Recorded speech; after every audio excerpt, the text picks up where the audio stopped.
Welcome back, everyone, to the smartest year ever, our quest to become the world's greatest conversationalist. My name is Gordy, and I was just wondering, did you know that the U.S. once asked Americans to send their dogs to war? Give me 5 minutes, I bet you can work this into a conversation today. Also, like and subscribe so you can keep up. I do this every single day. When the United States entered World War II, the Army had tanks, planes, and ships, but no trained military dogs. The Germans had been using dogs for decades. The British, the Russians, even the Japanese had canine units. Meanwhile, the U.S. was lagging behind. So in 1942, the American Kennel Club and a few patriotic dog breeders came up with a fix: Dogs for Defense Incorporated. It was essentially a national dog draft. Citizens were asked to lend their pets to the military for the duration of the emergency, and posters urged dogs wanted for the U.S. Army, and promised that every animal would be cared for and returned after the war, assuming that they survived. And the program took off. More than 20,000 dogs were donated, most from ordinary American families. At first, the Army only accepted purebreds between 1 and 5 years old, well-behaved, at least 50 pounds and 18 inches tall. But as the need grew, the rules were loosened a bit, and mixed breeds were welcome too. Commonly accepted breeds included German Shepherds, Dobermans, Belgian Sheepdogs, Collies, and Airedales.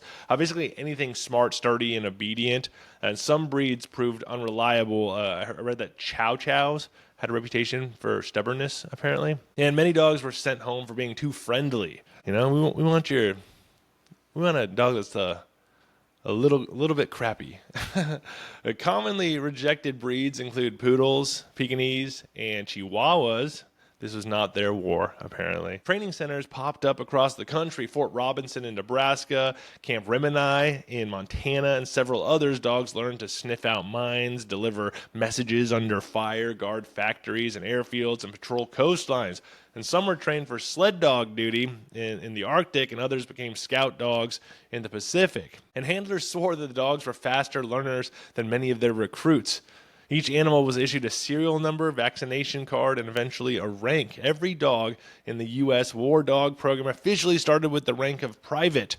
Handlers were forbidden, though, from calling them by rank or saluting them. They didn't want things to get too ridiculous.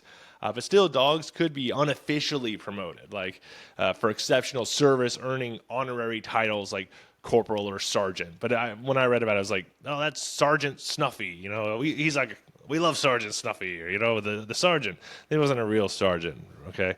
But they got those titles for bravery, successful missions, outstanding performance and training. And these were obviously symbolic promotions that were just kind of meant to boost morale and have a little fun.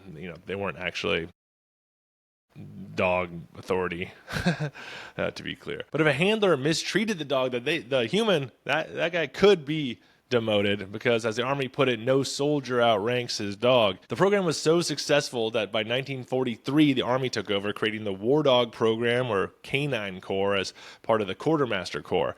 Dogs for Defense continued as a recruitment arm, supplying trained animals to the military through the end of the war. And when the fighting stopped, thousands of dogs had to be demobilized. Trainers reconditioned them to civilian life, relearning how to play fetch instead of attack drills. Most were returned to their original owners with letters of thanks signed by Army officials. Some families even received medals or commendations on behalf of their dogs. Welcome back, Mose. Thank you for your service. You made Milton proud. And I looked this guy up. I wanted to reach out to this kid, all grown up, but I think he actually just passed away recently.